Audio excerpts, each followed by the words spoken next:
2, 3, 4.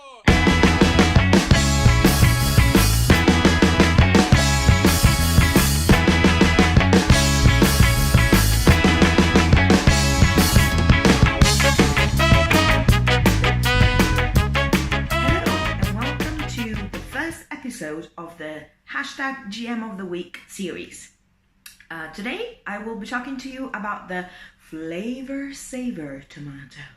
The Flavr Savr was the very first genetically modified food to ever enter the market. It was released in the United States in 1994 by a company called Calgene. I think I'm pronouncing that right, I don't know. It was genetically engineered so that it would ripen more slowly, in a way. Tomatoes are very well known to be very perishable vegetables, well, fruits. If you think about it, tomato is actually a fruit. They're very perishable, they have a very short shelf life. So what this company was trying to do is to make sure that this tomato would ripen more slowly. And this was an alternative to another method that is widely used nowadays as well, to stock vegetables for longer before they are released into supermarket shelves. What they do is they put them in a ethylene poor environment. Now, ethylene is a hormone that is naturally present in a lot of fruits. It's present in bananas, it's present in avocados, it's present in all sorts of vegetables and fruits, and is responsible for the ripening of fruits. Something you can do if you want to extend the life of your vegetables is you can put them in an ethylene poor environment. You can harvest them a little bit earlier than you normally would, and then take the ethylene out of the air.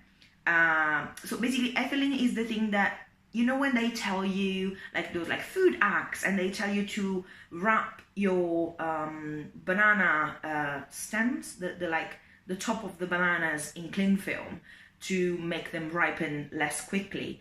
That's because that's where ethylene is produced in the banana, and it's responsible for that. See, free food acts in the meantime. Anyways, so instead of, but this preservation process of taking tomatoes green out of the vines and then making them ripen in big massive fridge chambers, just by adding ethylene to the atmosphere, it results in a very disgusting tomato. I can find no other way. As an Italian, tomatoes are really, really dear to my heart, and I can tell you that you know when you've tried one of those tomatoes, because it looks red, but it actually tastes like nothing. So to avoid this problem of Flavr Savr, you see where I'm going with this, to solve this problem, what they did was they inserted a second copy of a gene from that is naturally present in tomatoes, and is the gene that produces the polygalacturonase. I got it the first try. Polygalacturonase enzyme. So this enzyme is responsible for the development of flavor and ripening of the tomato. Okay, let me get a little bit technical here for a minute. So you know that DNA is made out of 2 strands of DNA, and one of the strands is the one that gets then replicated and then gets used to make proteins by intermediate step, which is the one of producing RNA. So you've got your DNA, one of the 2 strands is the cool one is the underdog. You take the cool one, you replicate it, you make RNA, and RNA is then the guide to make proteins. Now what happened when they made the Flavr Savr was they took this gene, and instead of inserting a new copy of it exactly in the same way, they swapped it. So they made the underdog become cool. And what that does is, when the protein that goes and creates a copy of RNA from that DNA, what will happen is the RNA produced by the newly introduced gene will be complementary to the other one, because you basically swap them. So if I replicate the top and I replicate the bottom, when they meet, they're like, oh, hi, see you, and they create a double-stranded RNA. And double-stranded RNA is non-reactive, is useless to produce that protein. So this basically what it does, it doesn't work like 100%, but it significantly reduced the amount of polygalacturonase enzymes that were produced by the cells of the tomato. So it basically made it ripen slower. That's all. That's the whole thing. Without actually introducing any foreign properties other than like the promoter and the terminator at the beginning and end of the gene. This was approved by the FDA and was released for marketing in 1994 in the United States. Fun fact, a company, by taking over the license from Calgene, which I think is called Zeneca? I've got all the links for all the facts in the description down below. So what happened is they made a paste. They made a tomato paste, and they created this tomato paste to export to the UK. Well, look at that. That's quite interesting. The UK in 1994 had genetically modified tomatoes, and because of the long shelf life of these tomatoes, this reduced significantly the cost of production of this product. So they initially had a lot of they were really popular. This paste passata, whatever it was very popular in the UK, and it got a lot of sales.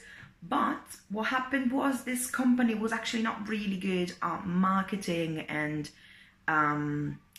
they didn't know how to increase their profits and so on. So the Flavr Savr tomato slowly died out, and it's no longer available on supermarket shelves anymore, according to, again, the literature. Another reason why it stopped being so successful in the UK was that there was a scandalous study that was published about the same time. There was a big scandal because there's one scientist called, his surname is Putzai,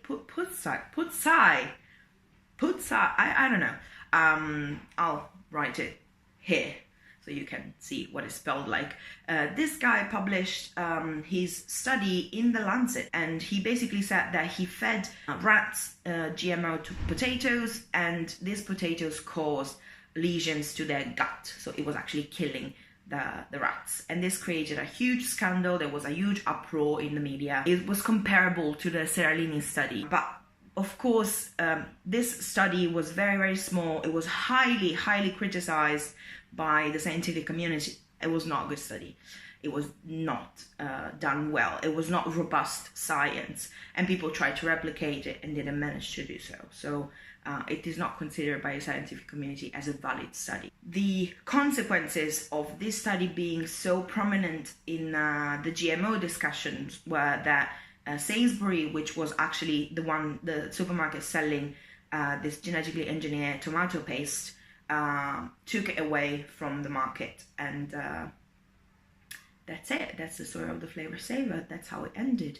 And of course, it was not the only fact. But also, again, as I said earlier, apparently the company was not really good at making profit, so they kind of imploded, and that was it. So it was not that the approval was retracted or anything. They just were not able to keep the company going. So this is why you don't find the Flavr Savr in your supermarkets in any form anymore. But it was the world's first. So I thought it was worth mentioning. I hope you enjoyed this episode of hashtag GMO of the week.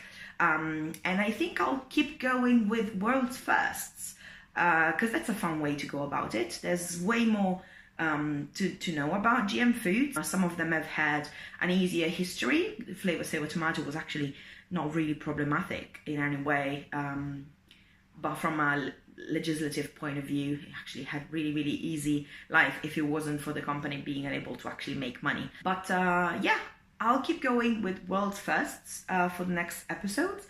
I hope you enjoyed this. I hope this format works. Apologies if it was not uploaded earlier. I think I will be uploading one of these once every 2 weeks, and maybe try once in a while to do also a podcast episode, and maybe have guests on my my podcast? If you want to be a guest on my podcast, let me know. So there we go. That's all. If you want to ask any questions or know more about the Flavr Savr tomato, I'll put all the links down below. This is a very YouTuber thing to say. I'll put all the links down below. Of course, you can follow me on Twitter @GenPodified. You can follow me on Instagram. I'm trying to start posting stories and stuff on Instagram as well. And again, it's @GenPodified. The email is always the same. It's genetically@gmail.com.